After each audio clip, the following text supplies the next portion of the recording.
Welcome to the Learning Pines YouTube. We hope this video helps. In this video, I will compare Selenium Python vs Java full comparison. Follow along as I benchmark setup, syntax, ecosystem, and performance side by side. We'll walk through sample tests, compare idioms, and highlight typical pitfalls so you can choose the best tool for your projects.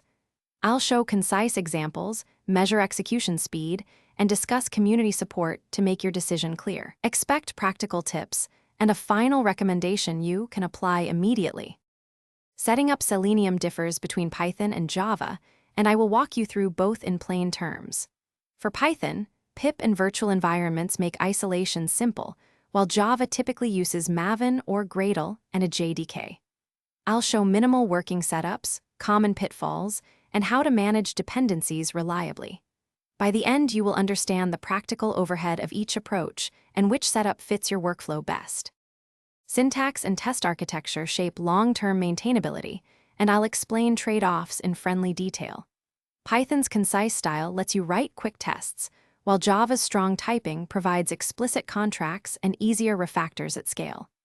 I'll demo a comparable test in both languages, point out where verbosity buys safety, and show when brevity speeds development.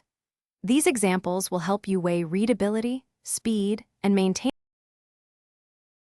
Thanks for watching. Consider subscribing if we helped you.